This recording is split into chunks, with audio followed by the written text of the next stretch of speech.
Good evening and welcome to the City of Pasco Council meeting for February 2nd, 2026. The council thanks you for being a part of your city government. At meetings, the city council takes formal action on items, holds public hearings, and conducts other business of the city. Agenda packets are available on the City of Pasco's website at www.pasco-wa.gov/agenda. This meeting is also being televised live on PSC-TV, channel 191 on Spectrum Cable in Pasco and Richland, and is streamed on the city's Facebook page, website, YouTube channel, and Microsoft Teams webinar. This and previous council meeting video is available on the city's website.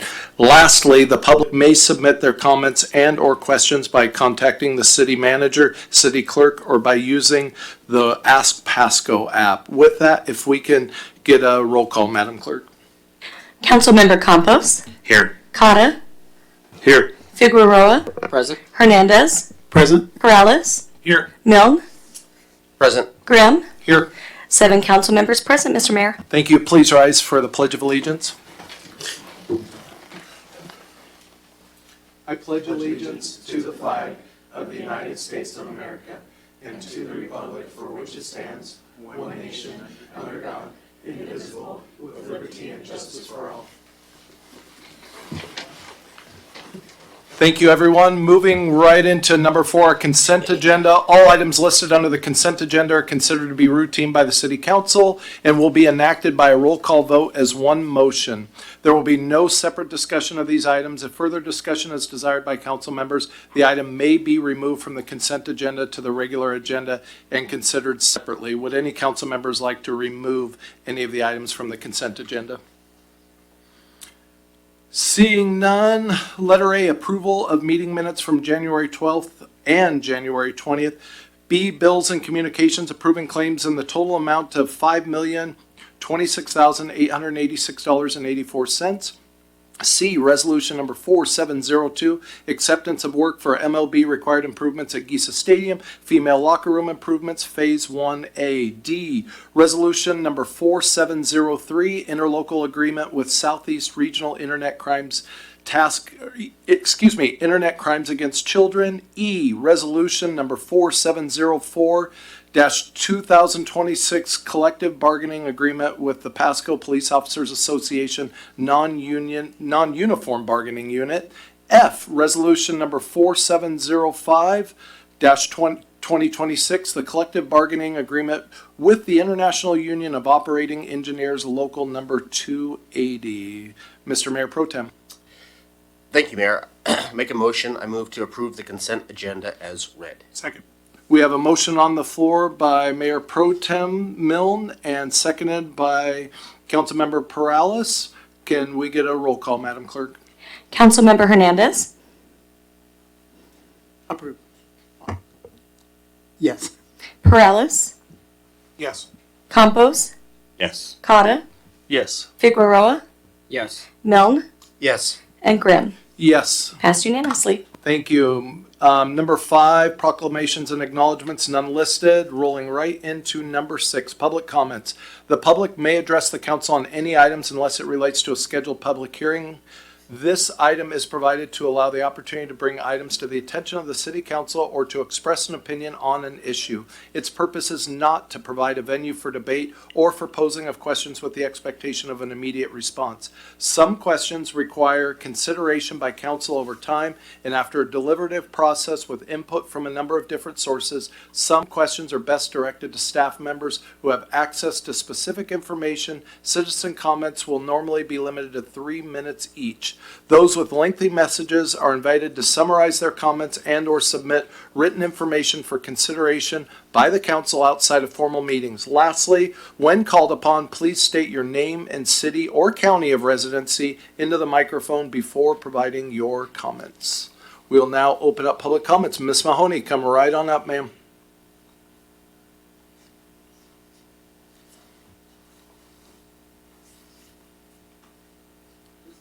No, ma'am. Yep, there you go.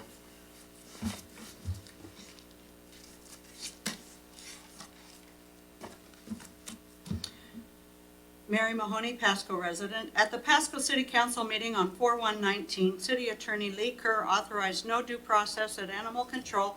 Further, Mr. Kerr falsely stated the deadly WSU animal control contract for research animals had been terminated. Not true. As witnessed by Pasco Mayor Matt Watkins, Councilman Pete Serrano, City Manager Dave Zabel, and more. Tonight, the Pasco City Manager Report, page 2, includes monthly numbers for Tri-City Animal Services. I give an F for effort and an A+ for hiding the truth. Regarding page 2, provide the following: number of adoptions, owner surrender numbers, euthanasia numbers, number of dogs and cats sent to WSU for research, total money from WSU for research dogs and cats, number of due process violations, number of dangerous animal and breed ban notices, and the total money for the usage pay fines. Provide a permit for Tri-Cities Animal Services to operate as an animal research provider.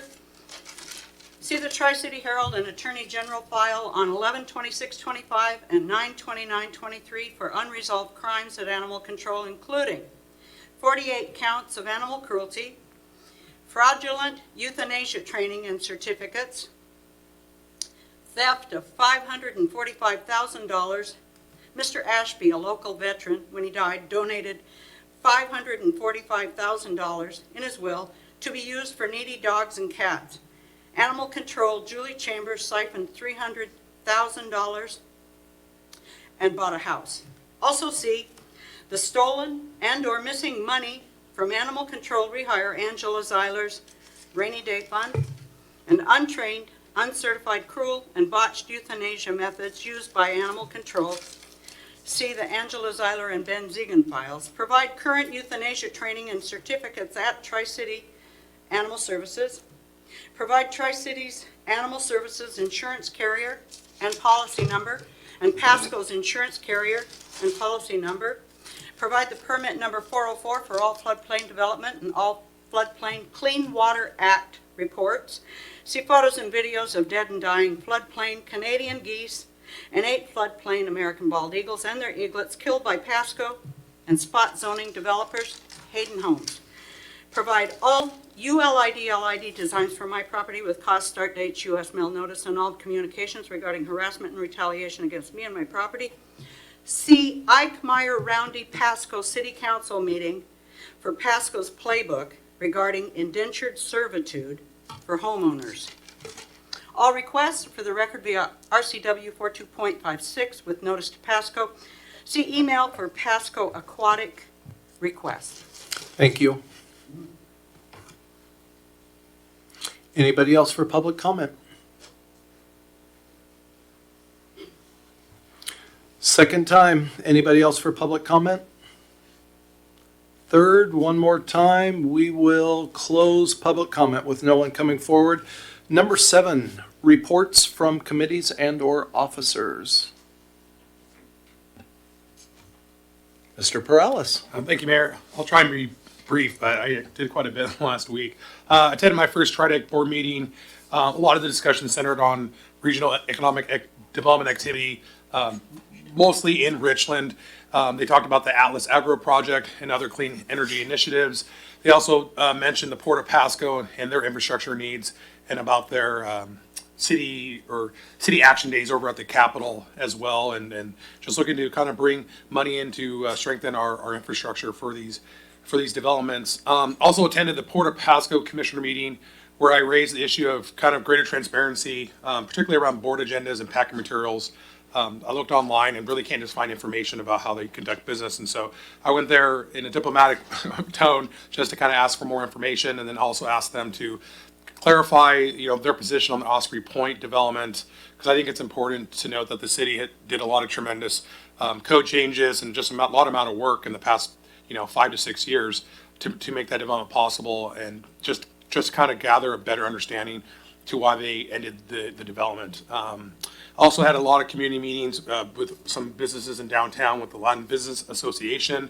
One positive update that I'd like to share is a long vacant downtown building all around Lewis Street is now under contract, along with 2 other buildings that I can't divulge right now. But and the effort's being led by Mike Gonzalez, just a familiar face that a lot of us know, He's serving as a consultant with the LBA, and he's actively working to get some of those vacant properties into new ownership.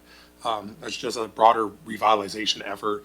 Also, the LBA is working on getting a tenant into the old Havana Cafe spot, hopefully by the end of the week. It's that Jamaican food truck vendor from the public market in Kennewick. He's hopefully kind of going to sign a 3-year lease, hopefully by the end of the week. So that'd be kind of nice little restaurant that's new to the downtown. And then I also attended the Last Mouth Standing hot and spicy foods event at the Hub this weekend at the Pasco Hub. It was a great friendly event, and I'm proud to share that the winners were a District 3 resident and one of our Pasco-owned firefighters. So that was a great event. Thank you. Thank you. Did I see you were in the top 3 though? I did Is that what I saw? But I didn't think I was going to be that high. But yeah, I regret. Believe me, I regretted that. That's good. Thank you. Mr. Campos. Yeah, I just want to say we went to the Wednesday. Went to the ribbon ceremony at Memorial Pool, and it was just such a great turnout. It was nice and toasty and warm in there. I was not planning on jumping in, but after being there and feeling it, I felt like I should have. But it was amazing, just the energy that was in there. All the kids that were there, ready, excited to jump in. What a fantastic event! So just kudos to the staff for doing that, and for all the residents that showed up. It looks amazing. I didn't think it was going to be that big, but just it looks huge, and the water looks amazing. So it was fantastic to be there, and we had a great turnout from council. So representation was there, and so overall it was a great event, and I was excited to see it. Awesome. Thank you. Anybody else? Yes, Councilmember Figueroa. Yeah, just to kind of add with that, it was just a pleasure to see all the attendees there, just the community coming together. I think that's what Pasco is all about. It was one of those Pasco proud moments. A lot of the kids just seeing their smiles, like who would have thought January they'd be jumping into a pool, and even just the adults ready to jump into it. So that was exciting.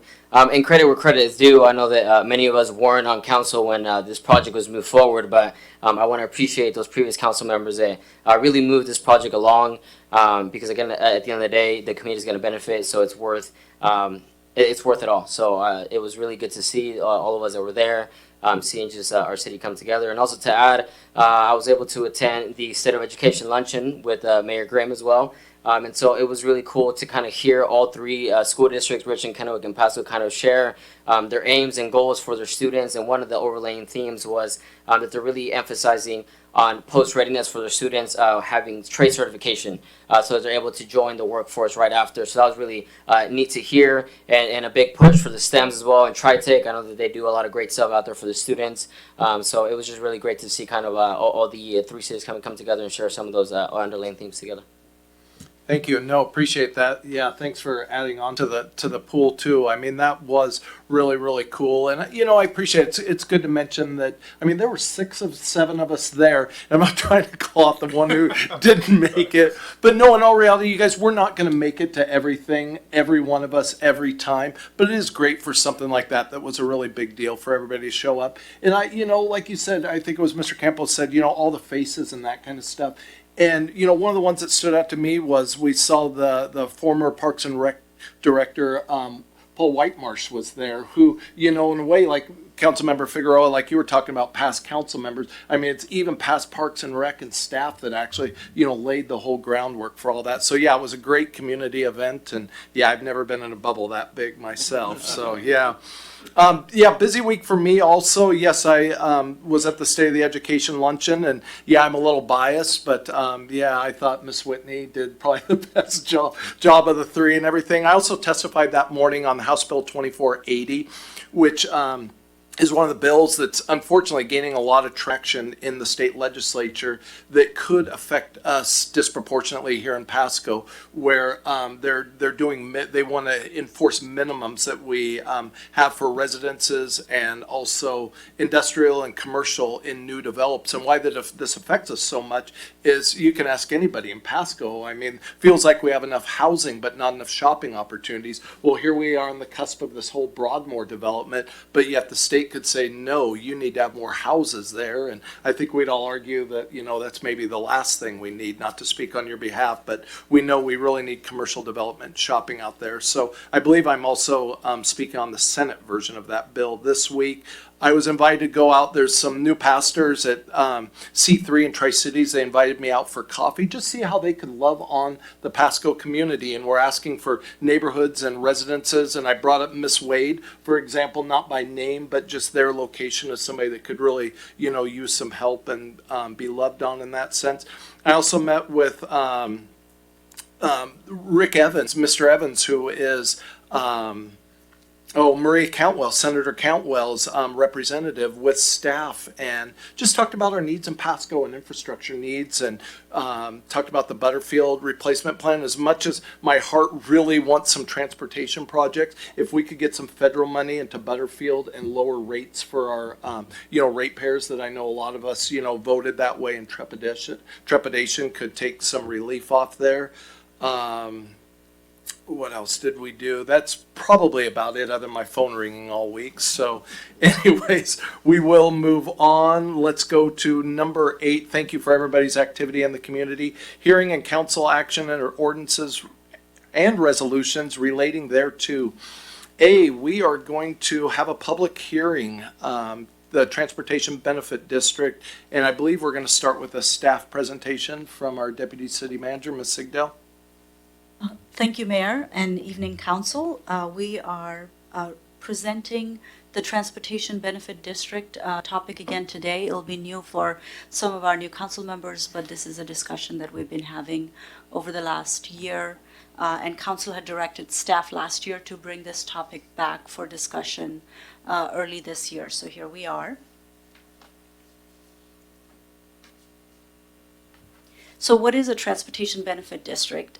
It is a special purpose district that can fund transportation improvements. So your overlays, your filling the potholes, any transportation projects, as long as council, we have the right ordinance that outlines what those projects are. It can fund anything that is transportation related and transportation related only. The city council can serve as the governing board for the district. However, you would have to hold a separate meeting. So it would just be the same group of people, just a different board. You can also decide to assume the powers as a city council of the Transportation Benefit District so that a different board is not needed. So you can take actions of the district in just your normal council meetings. And there are about 124 cities. I believe there's one more that got added recently in Washington state that have adopted some form of a transportation benefit district. There's many different types of transportation district, but narrowing down our focus a little bit, there's in terms of revenue types and how it impacts people. One is vehicle license fee, also commonly known as car tab fees. Up to $50 can be implemented, but not right away. So your first step would be a $20. After about 24 months of imposition of the $20, you can, if your council chooses to, go up to 40, and to go up to 50, it would be subject to referendum from the people. If the city was to go this route at the $20 vehicle license fee, the revenue for the city for transportation projects would be around $1.3 million, just based on the number of vehicles that we estimate at the city. In the staff report, there's also a list of vehicles that are exempted, as it might be of interest for council as well as our residents. The next type is sales tax, so essentially 0.1 or 1/10% that can be implemented. There's also an additional 0.1% that can be implemented above and beyond the first one, but it would have to be voted in by people as well. And the revenue projection for the city is around $2.3 million if council was to choose this revenue type. In terms of benchmarks, like I mentioned, 124 cities around the state, but just bringing it a little bit to our region, Pasco has none, West Richland has none, whereas Kennewick, Richland, Prosser, Walla Walla have different forms of transportation benefit districts. So how Kennewick and Richland charge is 0.1% on a sales tax. Prosser has chosen to do $25, and then Walla Walla, people have voted in an additional 0.1%, so their transportation benefit district, they are charging 0.2% overall in the sales tax. Where the money would go is really maintaining city streets. And it is potholes, chip seals, striping, traffic calming, and I'm sure Director Sarah has a lot larger list, snow and ice removal, any large projects that council chose to fund. For example, I will just give an example of Richland. They started with a $20 vehicle license fee. And the first project that they were going to do was the bridge that connects North Richland with South Richland over Yakima River. So that's where they used their car tab fees or transportation benefit district revenue. Very recently, they changed that revenue stream from a car tab to a percentage, the 0.1% of sales tax. So you can choose to say we will fund it on a major project. The revenue that is coming after for Richland is more for the standard things like overlays, maintenance of city streets. The external revenue, as we've discussed in the past, has been pretty stagnant, and the external revenue are really your utility taxes, and that includes cable and telephone taxes that have been declining in revenue. It also includes all of the other utility taxes as well. So some taxes are increasing, the revenues are increasing, but there are certain streams like the telephone and cable that are declining significantly, which basically means that we've been stagnant in our ongoing revenues for about the last 10 years.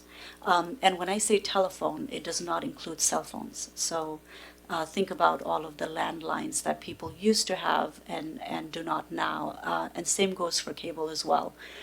So it does not include any of the streaming services. Those are utilities that cannot be charged. The revenue need here, and the two lines, the orange and blue line up above, they are ongoing revenues. So there are some times when we get grants, which is rare, but we have. And then there's also something that we've done in the past years, which is have our street crew do some overlay work.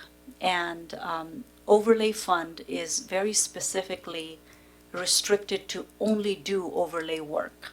And so to keep the street fund going, we have had our street crew do overlay work so that we can bring in a little bit more revenue and keep this fund afloat. What that does is essentially, financially it works, but it is still taking them away from the core mission of what a street crew does. And so there are other things that we're not doing as they're overlaying streets. Historically, some of that overlay work we outsourced, and we had the street crew focus on the day-to-day. That's a little bit of a complex and a convoluted explanation of what happened here. So I will just stop and ask if you have any questions on what I just said. Thank you. Go ahead, Mr. Thank you, Perales. Mayor. I was going to ask, what revenue funds the overlay fund? Is it still the utility tax and the gas tax? Yes, I should know this, I've forgotten, but there's a specific 2.5% of utility taxes go to overlay taxes because at one point council has earmarked those revenues to go for overlay and used for overlay of street funds only. So we created an overlay fund and it does not get used for anything but the overlay activity. Is there any other funds from the, I guess, overall general fund that we use towards the street fund and the overlay fund? We have used, so general fund can take any taxes. So the virtue of council earmarking a certain percentage of the utility taxes to overlay fund is basically transferring that money. So general fund could take that money in.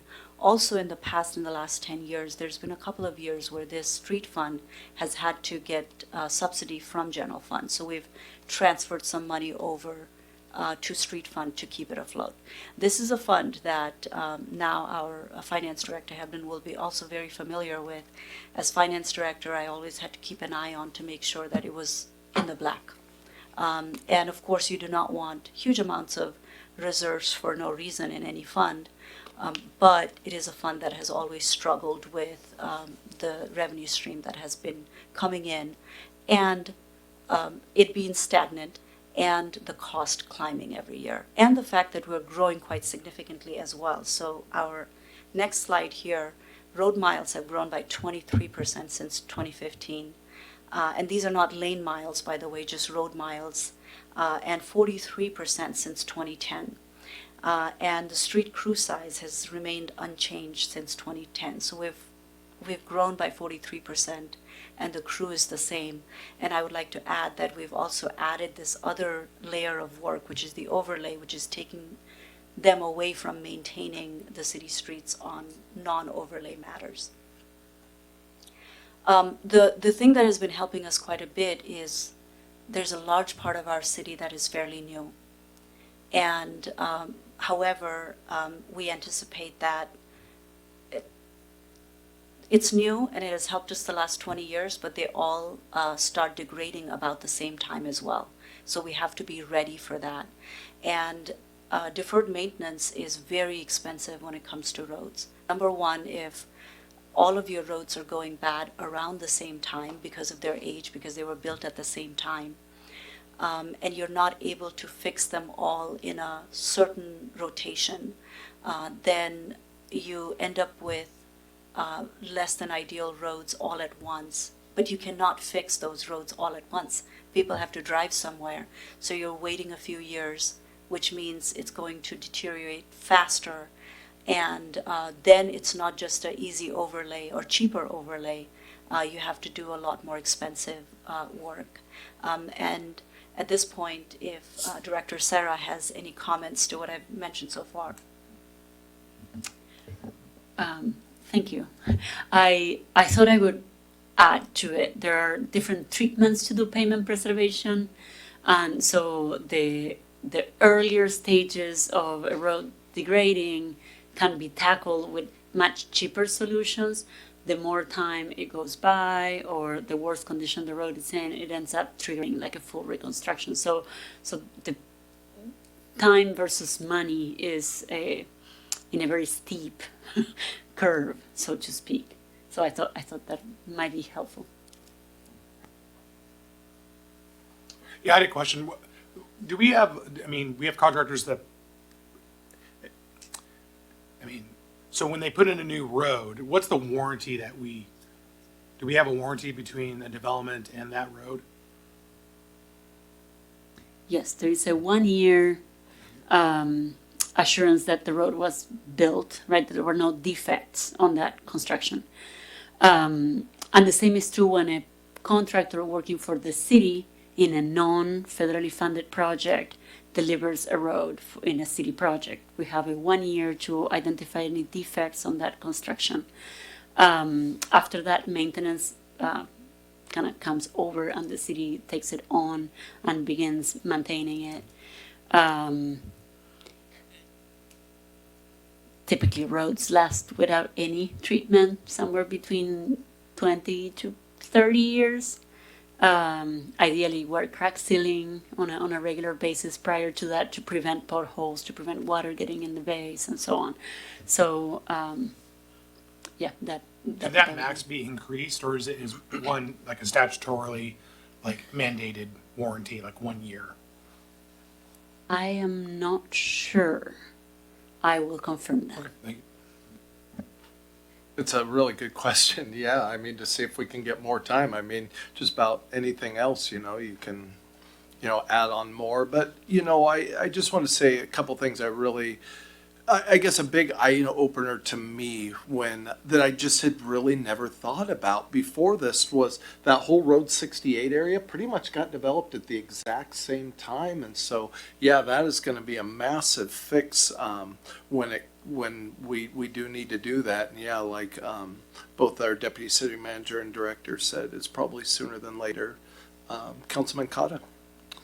On the revenue type slides you had, one with the vehicle license fee and then the other with the sales tax, and you have the projection of the city revenue. And you have 1.3 million. Is that for a $50 car tab or is that $20? $20. Okay, and so then the next one is that 0.1% that gives you the 2.3, or is that with both of those increases? 0.1%. Great, That thank gets you. you to the 2.3. Thank you, Councilman Cotta. And, another thing I really appreciate that you brought out too, that I think is really good for the public to see is the city of Pasco doing more with less. I think you said, 43% since 2010 and the same size road crew at that point? Because one of the things we hear about is a lot, is, where can we cut back? Is there, too many employees or too much work or fat somewhere, as often gets used. And those are really good questions to ask. I mean, we want to be accountable to the public, but I think that slide says a lot that, we have gotten by with what we have for a while. So anybody have anything else before we open a public hearing? Councilman Figueroa? I think just kind of sharing a lot of the sentiments and the whole. We've expanded by nearly 7 square miles, and I think that these are growing pains of a growing city, in a sense, right? These are tough decisions at the end of the day, and we're kind of in a tough place. But I think we have to make sure that we do what's best in the long term, not just the short term. So that's kind of a good lens to see this scenario, because. Like you said, once everything hits down, all the road construction is going to come all at once, and we have to make sure we're being good stewards, and we're also looking with that vision of we're prepared. We don't want to get caught in the moment. So instead of just being reactionary, we want to make sure that we're projecting this in good faith. Appreciate that. Thank you. Okay, seeing no more comments, we will open up this public hearing. So this is going to be just for comments on a public or for a transportation benefit district. The hearing is now open. Would anybody like to approach the podium to make a comment on the Transportation Benefit District? Calling a second time for any public comments on a Transportation Benefit District. Ms. Sigdell, did anybody sign in online? Or sign up to speak online?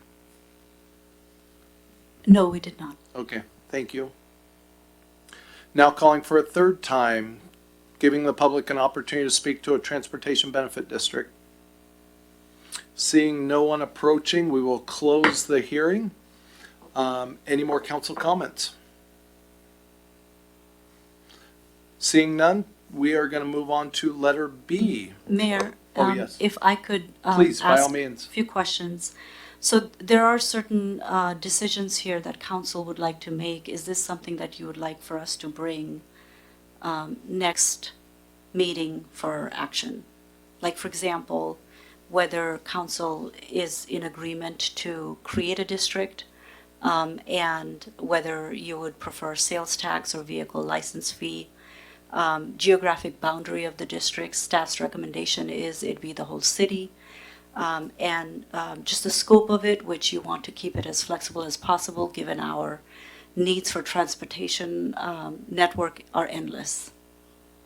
Awesome, thank you, City Deputy City Manager Sigdell. Yes, probably, yes, some direction from council would be really helpful. Councilman Perales. Thank you, Mayor. I think, I remember when we talked about this a couple months ago, I was one of the ones who said I'd rather be for the sales tax, and if we did that, I'd like to see the residents vote on it. So that would be my recommendation.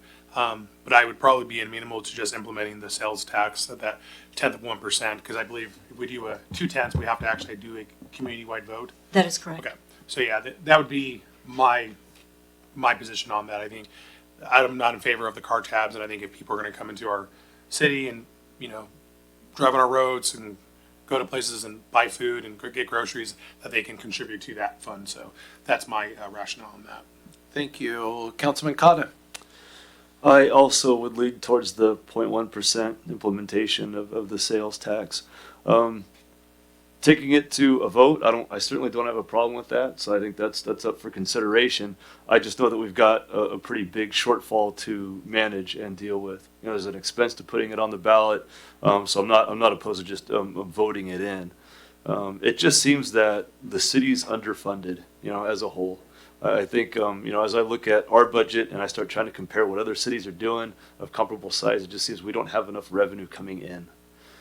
So I'd love to cut things. I would love to find ways to reprioritize and move things around. But I think as the rubber meets the road here, with the shortfall that we have to make up, we're going to have to see some fees to be able to fund the city. Thank you, man. Thank you, Councilmember Cotto. No pun intended on rubber meeting the road there. I see you down there. Mayor Pro Tem Milne. Thank you, Mayor. I hate taxes. I think everybody pretty much does, but my druthers on this would also be the 0.01 sales tax. I mean, again, we do need good roads. We need to be able to travel the city of Pasco, and obviously a pothole could cause a lot of damage to your car or bike or whatever you're riding. So I'd like to see us maintain the roads the best we can. I've lived in Spokane, and a lot of times our roads seem to be awful if you're riding a car, so I never wanted to get to that stage. If you lived in Spokane in the 90s, you'll know exactly what I'm talking about. But anyway, so that's my point on that. Councilman Figueroa. I think the Oh, I was just going to say, I'm also in agreement with the taxes, and to just vote it in, not put it on a ballot either. yes, Councilman Figueroa. I just kind of want to echo some of the sentiments. I do want to uplift that the combined effect of taxes and fees disproportionately affect our fixed income and lower income folks, and that's a hard conversation, and I hope that we can find a way to ease some of that. There's some assistance programs hopefully at the city for some of like the utility rates that we kind of talked about and discussed before in another previous council meeting. So I do take that at heart. But I think that this is kind of one of the best ways moving forward. Like you said, I think that the way that the city is receiving revenue is very regressive in the formats. However, this is what we got, and we got to move forward and do the best with it. So I would definitely be in favor of that sales 0.1 sales tax, and hopefully as we create this district, we can clearly communicate the purpose and the limits of it, and for the public to know, the residents know that their actual dollars are being put to good use, because that's really one thing that I hear a lot within my constituents of, well, what are we doing with that money? And I think that we should definitely highlight all the dollars that are going to certain projects, the roads, the potholes, all that stuff, because people want to be able to see that for sure. So that would be my 2 cents. Thank you. Before I go to you, Councilman Cotta, did you have something to add? Deputy Yes, City Manager? I did fail to let council know that there are RCW required standards for reporting and exactly where the money is getting used, which projects on an annual basis. Awesome. Thank you. Councilman Cotta. Yeah, just to point out, you know, the 0.1% tax, you know, versus the car tabs, I think people kind of understand, but the car tabs are going to hit the people of Pasco directly. And, you know, every time we go to Kennewick, every time we go to Richland, we are funding their roads. And so they can fund ours too. And that's part of the, you know, it just kind of makes it fair all the way around that we're implementing a 1% or a 0.1% sales tax to be able to generate revenue. That gives our citizens a little bit of relief as well, and we're doing what the other cities are doing. Awesome. Thank you. Councilman Campos. Yeah, I agree with all my fellow councilmen. I just think the sales tax just makes more sense for us to really go forward. I think one of the things that the city of Pasco does well already is we have a beautiful city, and that includes our streets. And so we want to make sure that we are being good stewards of that, and we continue to do that as well. And you know, I'm no math teacher, I'm a history teacher, but 0.1%, we're talking 10 cents for the $100. Is that what it is? I think so. I cannot Okay. do my math without an Excel Okay, sheet. on a funny note, I was around other teachers earlier today, and we're trying to figure that out. And I was like, this is crazy. Like 5 teachers, we couldn't figure it out. But yeah, we got to 10 cents per $100. I think that's something that's doable. Again, I know that nobody likes taxes, but I think it's important for people to realize we're talking about 10 cents for the $100 on it. But yeah, I support it. Thank you, Councilman Campos. I probably agree with Council or Mayor Pro Tem Milne's sentiment the most. I do hate taxes. You know, it's hard on the business, it's hard on stuff, but I think we all see the need around the city at the same time. I would, if we're going to do something with the sales tax, though, I've kind of been vehemently opposed to that. I personally wouldn't want to vote on that. I think it should go to the public, and so I think that's maybe where the direction we give staff from now, whether we want to take that vote or send it to the public, because it sounds like there's almost unanimity there, not unanimous, but are that we do want to go with the sales tax. So I think the decision now is whether we let the voters decide or we vote ourselves for the 0.1. Or let the voters decide for 0.2 also. Councilman Cotta.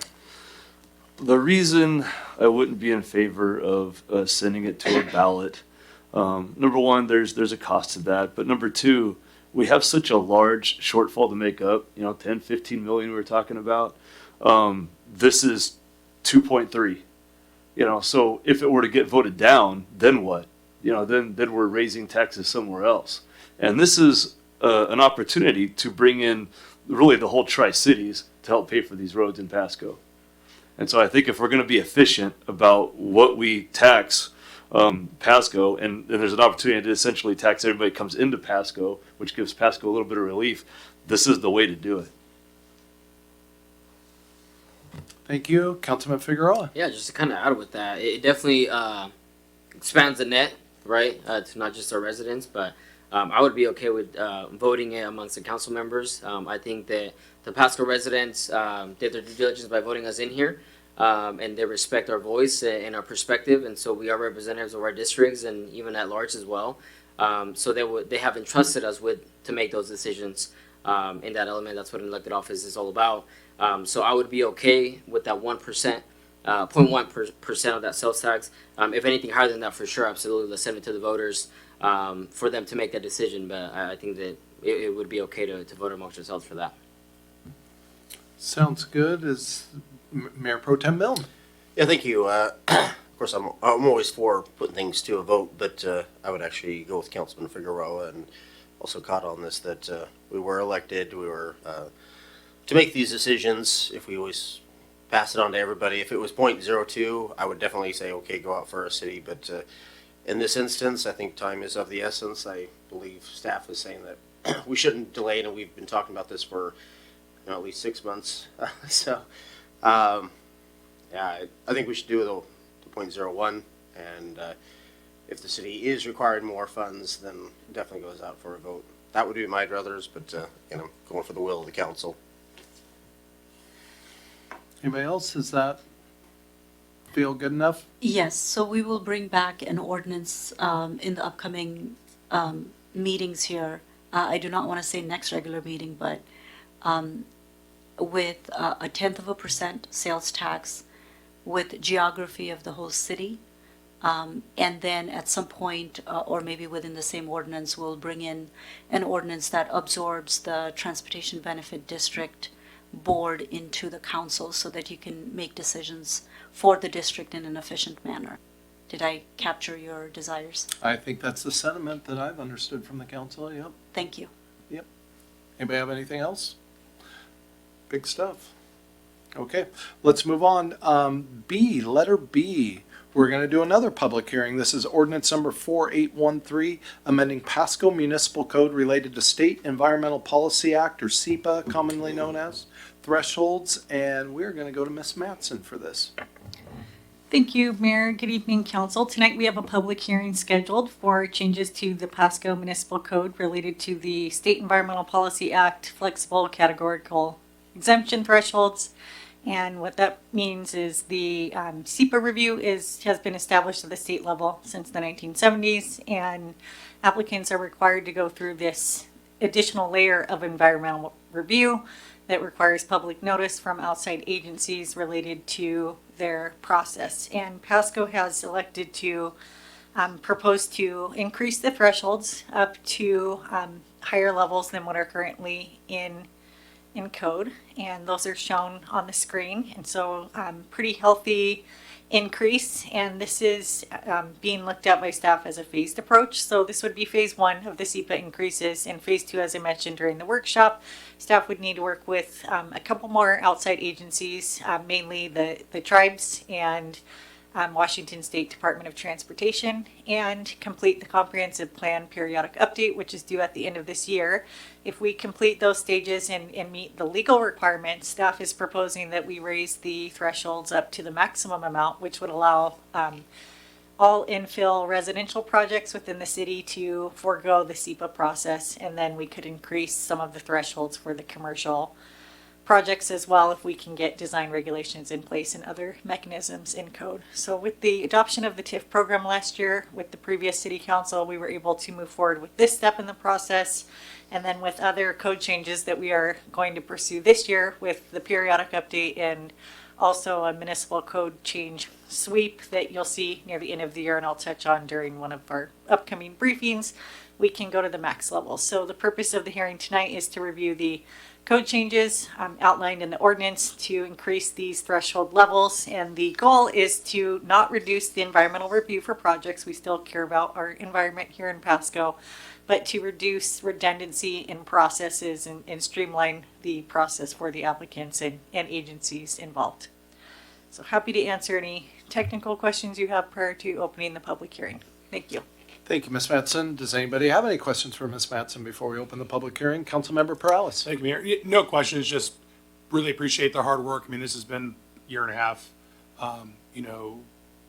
Previous council looked into development, regulation reform, code changes, and so this is just another thing we can check off that list. And so I'm very happy with staff, and and again, just like the workshop, in favor of doing a phased approach. And so a lot of developers and builders are really happy with the changes. So thanks, just a big shout out to the staff for getting this done. Thank you.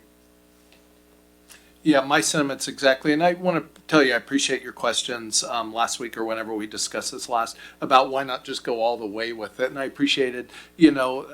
Mattson just talking about, the approach of how we're going to get there and how we want to go that direction. And yeah, this is probably, since I've been on council, probably the biggest complaint from developers just about the redundancy, like you brought up, the more staff time, and then also just how we were kind of out of line, especially with the other neighboring cities, really giving them a competitive advantage for development. So I really appreciate that. Okay, anybody have anything else? Okay, we are going to open a public hearing for the SEPA, the State Environmental Policy Thresholds. The public hearing is now open. Would anybody like to make a comment during this public hearing? Anybody online sign up for this one? None, Mayor. Thank you. Asking a second time. Anybody from the public like to make a comment during this public hearing for our SEPA thresholds? And third time, third call. Anybody from the public want to approach the podium there? Seeing no one, we will close the public hearing. Any more comments from council? Mr. Mayor Pro Tem? Thank you, Mayor. I move to adopt ordinance number 4813, ordinance of the City of Pasco, Washington, amending and repealing sections of Pasco Municipal Code entitled 23 Environmental Impact Related to Environmental Impact, State Environmental Policy Act, SEPA, thresholds and procedures, and further authorized publication by summary only. Second. We have a motion on the floor by Mayor Pro Tem Milne, seconded by Councilmember Perales. All in favor say aye. Aye. Those opposed? Passes unanimously. Moving on to number 9, ordinances and resolutions not relating to hearings. Seeing none. 10, unfinished business. Letter A, resolution 4686A. This is Pasco Public Facilities District Aquatics Facility Management and Operations Interlocal Agreement. Is Mr. Rice online? I guess we will go to Mr. Rice. Thank you. Good evening, Mayor and Council. This evening I have a kind of a redo or repeat of a resolution and interlocal agreement that we brought to you back on December 1st. The interlocal agreement was between the City of Pasco and the Public Facilities District for the city to operate and manage the PPFD's Aquatic Center, which is due to be opened this year. at the December 1st meeting, City Council did similar presentation as this evening, which is slightly updated. We're moving through the slides now. And agreed that the city would be the best initial operating partner to help manage the opening of the aquatic center, at least for the first 3 years. Upon approval of the interlocal agreement, it went back to the Public Facilities District Board in mid-December for review and approval by them. However, at that time, some of the board members wanted to review the agreement with their new legal services.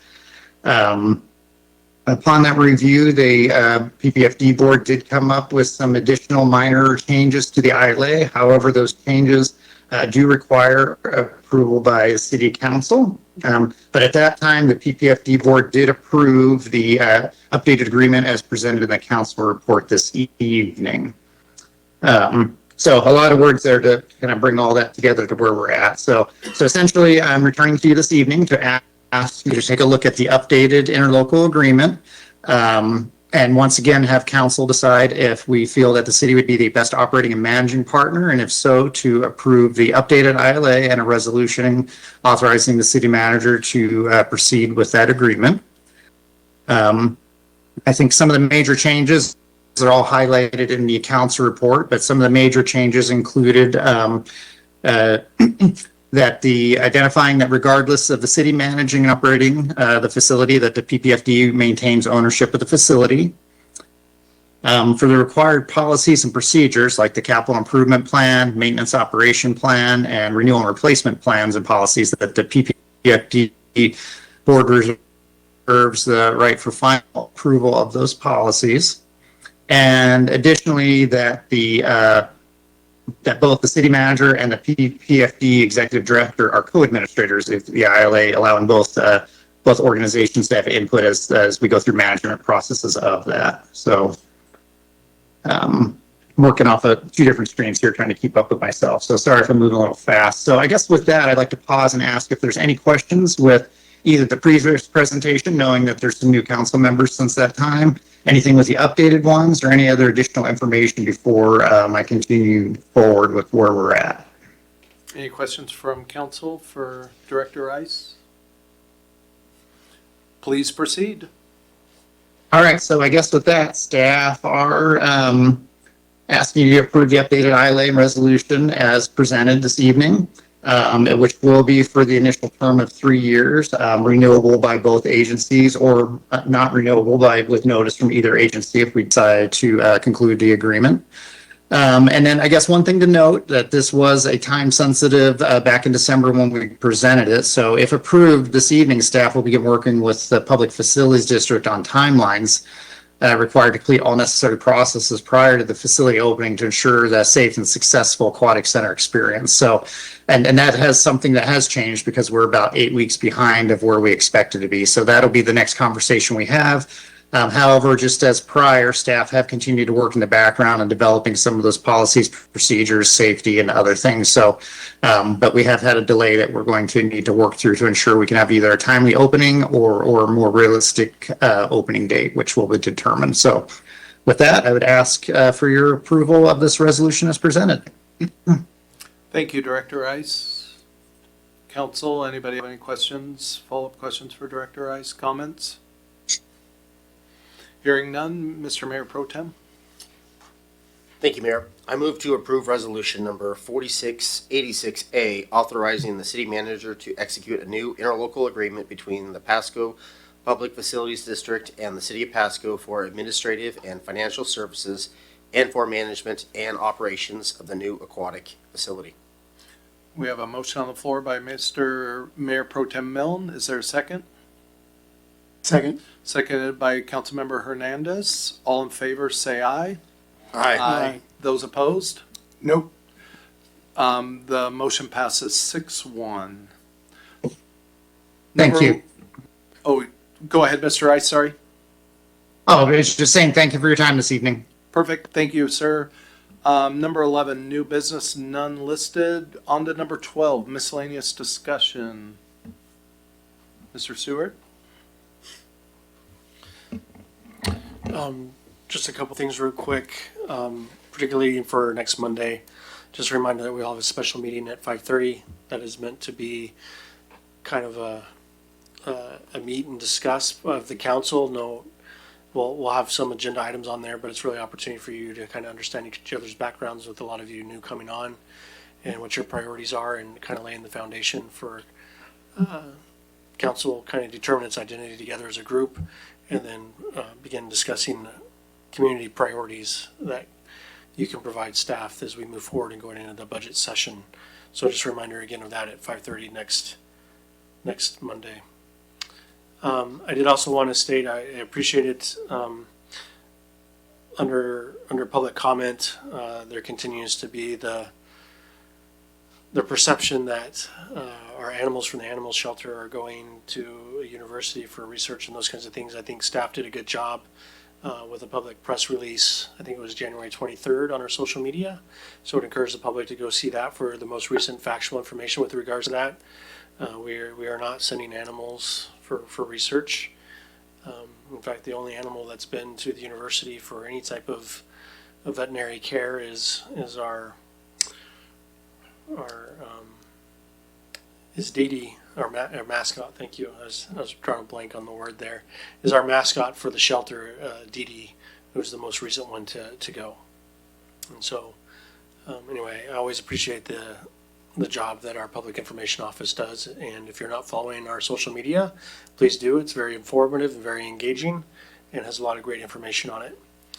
And then I did just approve a contract within the last week or so. We're going to be moving forward with a citizen satisfaction survey that will give the public an opportunity to provide input into not only their satisfaction with the services that we provide, but also identifying areas of improvement for services that we provide, and helping us prioritize that. And look forward to council and staff using that as we go into the budget session to try and figure out where best to invest limited resources to meet the needs of our citizens. So look for more information on that coming out in the future and how to participate. And we will also be bringing the draft survey to council for your input before it's finalized and distributed out to the citizens. So that's all I have for this evening. Thank you, sir. Councilman Perales. Thank you, Mayor. I'll be quick. We're getting out of here in record time. So I just wanted to gauge interest about implementing a community workforce agreement here in the city of Pasco for our major public works projects. City of Spokane implemented one a couple months ago. I think it's a good policy move, in my opinion, but I would like to see further discussion from this board as we make substantial public investment in our roads, utilities. I mean, Butterfield water treatment plant, all that good stuff that we need running for our residents. I think it's worth evaluating tools that could promote local hiring, workforce readiness, and cost certainty, especially while protecting taxpayers' dollars. So I just think it's a good policy move, and I've been approached by a couple unions prior to me getting reelected and now, and I kind of feel this is the right time with a lot of our infrastructure projects coming forward to discuss this. And really, I like to see our public tax dollars stay within our community. Sometimes we do have people come in, and these are adequate contractors, but a lot of those individuals don't live here, and they take our tax dollars from our community. And so I feel like I think if we pass this, or look into this, we can keep those dollars here. So that's my intent, and I would just like to see if I can get some head nods to direct staff to look into this, bring back a presentation, and perhaps discuss it more. Thank you. Councilman Figueroa. I just had a question, Mr. Mayor. If I'm able to make some comments on the resolution that we just passed about the aquatics, or You can, but we should, since Councilmember Perales has asked for, comments about this, let's try to get this finalized and Okay. then come back. Did you have a comment? yeah, and Yes, sir. I'm in agreement with Councilmember Perales. I know that we had a preliminary meeting with some of those folks out there, and I think that's with the presentation that they shared and some of the sheets that they presented to us. I think that was a really good way to kind of make sure that we're looking for the best interest of everybody and the work trades as well. And as we talked about our school districts, kind of preparing a lot of our students into that, I think that'd be a phenomenal way to kind of bridge them in there with internships, apprenticeships. I know that's really a big thing that was brought up in those conversations. So I think that'd be a good way to kind of bridge some of our local labor force with some of the projects that are going on here locally. Awesome, thank you. Councilman Hernandez. I'm also in agreement with both Councilman Perales and figure out that we should look into this and try to bring it up, so. Thank you. I will bring out the opposite side that, I think there's some advantages and disadvantages to this, but to me, it comes down to money. We have about a $15 million budget deficit we're going to have to solve this year, and adding administrative labor, adding administrative overhead, reallocating staff time, trying to solve our budget deficit. And I think it's, just adding to the red tape that we as council over the last couple of years have tried to eliminate. We're already going to be asking them to take on more workload. And we already have to ask them to do more with less. I mean, they haven't even, added any more street personnel since 2010. We have some very hard decisions to make this year. And, some of that may come down to even basic services we have to cut to our residents, or either to cut or to pull back on. And, especially, I mean, even just, moving forward potentially with the transportation benefit district. I think this is going to be hard for the public to swallow, potentially, having to pay more for contracts, having to, add more to staff time and everything, and yet, also adding to the taxes. And I think they're at some point going to look at this and say, what gives? And so, I'm also worried about unintended consequences. Projects like this, oftentimes have that could handcuff us in future decisions we have to make. So I'm only one of 7 up here, but yes, I am, definitely opposed to this. So, Mayor Pro Tem Milne. Yeah, thank you, Mayor. My biggest concern would be like the budget, where we're falling, I know we've had discussions with the city manager about cutting different staff from departments to see where we could get to, more of a balanced budget. So I would prefer to concentrate all our efforts on that. I'm not against having a discussion, but I'd like to see where that discussion leads us before we talk about anything else. I mean, I know we've talked about it this spring. So in my book, that's the number one concern. We should concentrate on what it's going to look like, what the city, Pasco, all the departments, what needs to be taken out, what we could do once that discussion is done. I'm amendable to having other discussions, but I still think our priority needs to be the budget, where we want to follow it as a council, where we want the city's financial bank account to be. So I'm at this moment, I just want to concentrate on the budget and go from there and see where we are at in 3 or 4 months. And then if we need to have discussions like this, we can. But again, I'm only one member out of 7, so that's, but again, I'm not against having other discussions, but let's see where the budget lands us first and then have discussions. So that's my 2 cents on this. Thank you, Councilman Cotta. I didn't get a look at this information that came, shortly before the meeting here, so I need to look at it more. But I think what I'd be concerned about is when you say, well, we're going to give privilege to this group for hiring for these projects, it eliminates some level of competition there. And so I would just be concerned that maybe we'd end up paying more. And if we're going to put like a minimum threshold on top of that, then we would definitely be paying more. So yeah, I just want to be respectful of the budget and being efficient with our dollars. Those are the things that I'd be looking into. Councilman Campos. I support looking into it. I don't think there's anything wrong with us, looking into it and seeing what is the best options. And then once we look into it, we can make those decisions on it. Awesome. Thank you. Okay, well, does anybody have anything else then? So are we looking into it? There was 4. Okay. I counted 4. I'll just say, I guess ignorance is a bliss. I'm not saying, we need to be just like on the ball with different policy, stances and stuff. But I say just looking into it. I understand your concerns, but I just gave everyone everything. I'm glad the city manager sent it off.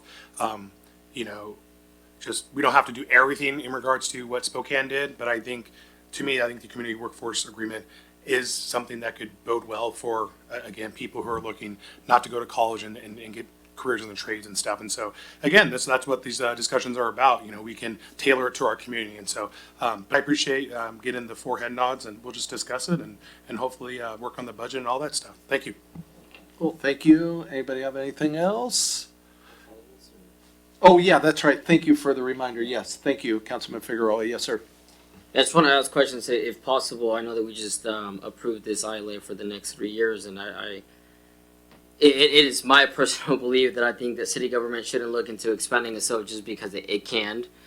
We should definitely look into just the more essential stuff.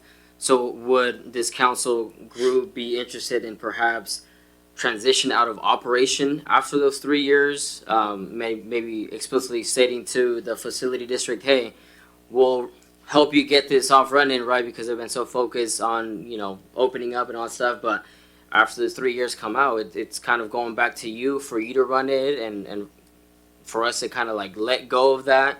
What would be that'd be something that we would want to look forward to or look into, because I think we're talking about costs and budgets and all that stuff, and I think I don't want to add more stuff to manage and operate, but it should be something that if once we help them get it going, hey, if you can run it successfully, well, why not? So I just wanted to bring to the attention and see if we can discuss or what are the thoughts? Councilman Cotta, is this on this discussion? Go ahead, sir. Yeah, I think one of the things that we talked about late last year was that, you know, we have the other pool, the memorial pool, and so we're able to kind of potentially share staff, be more efficient with how we manage the aquatic center. Whereas if we hire it out, maybe you have less consistency. It's hard to afford a salary that brings somebody in that stays for a long period of time. Whereas if the city does it, we can spread things out. We can create more areas of responsibility and potentially have somebody that has some staying power there. Which, when you're managing an aquatic facility like that, I mean, the manager, the longevity that a manager can be there, it's just going to get more efficient all the time. Whereas if we have some turnover there, that could create a lot more expenses and less continuity. So that was the idea there. Councilman Perales. Thank you. Yeah, I mean, it's been I've been a no on this thing for a while now, and it's just among other things. But I think you hit the nail on the head. I don't think we should be in this business. I think we can do other stuff like manage facilities that are not a water park. I think it's going to be a substantial lift with the amount of staff, and just I don't like the liability of it. Again, among other things, and I mean, I'd be in favor to look into it. But hey, I like standing corrected. If the city does a good job and everything's running fine, you know, I'll probably be in favor of just continuing that contract. But I'm a doubter right now just because of my personal opinions. But I think you're right. You shouldn't just grow government because for the sake of it. And again, I felt like we should have found a third party to run it anyways. That was my position. And so no, I mean, I think right now. There's really nothing we can do. We just said yes, yes right now, or majority of the council did. So no, I mean, but I wouldn't say I wouldn't be against doing that in a couple of years. But I would say, I guess it's a wait and see mode now. Thank you. I guess I'm definitely a government minimalist, as my comments and votes tonight would maybe stand. But I'll be honest, yeah, I was on the opposite side of this one. And part of the reason is I have to hire a lot of people. I manage a lot of staff. And I thought it would be advantageous for us managing Memorial Pool if suddenly we have to compete with the brand new shiny thing up on the hill that, you know, everybody wants to go work at and be a part of and everything. It might be really difficult for us to keep help at Memorial Pool because everyone wants to go across town to the new shiny thing. And so also I think kind of to Councilmember Cotta's point a little bit, if we were to hire some kind of director, I mean, all the cost for that is on us or on them. None of it would be on us. And so that would actually enable us to hire a real director to oversee both the pools, where 75% of their cost in the original ILA was going to the West Pasco facility and 25% would help manage Memorial Pool. And I just think about, you know, just even lifeguards, people calling in sick, you know, you just have so much overlap with the help where somebody can work 3 days here, 2 days here, somebody calls in sick here. And so I thought, you know, if we're in the business for Memorial Pool, it would greatly help us to actually manage the other one. Plus, then we would suddenly be the big dog on the hill where, you know, instead of breaking that hiring down into just, I guess, there's only so much of that pie, and then to break it into more pieces or whatever, it would really give the city of Pasco a bigger piece, is why I was in favor. I mean, overall, yeah, I'm definitely not for, the government, getting our hands into too many things, but since we have Memorial Pool already, I thought it would be very advantageous in our operation of Memorial Pool to also do that at the same time because of the overlap and everything like that. That was at least my reasons for voting for it originally. Great discussion, though, yeah. Absolutely. Cool. Anybody else? Okay, well, number 13, executive session, I see none. 14, we are going to adjourn this meeting at, hey, my glasses, that's terrible. Let's call it 8:10, thank you.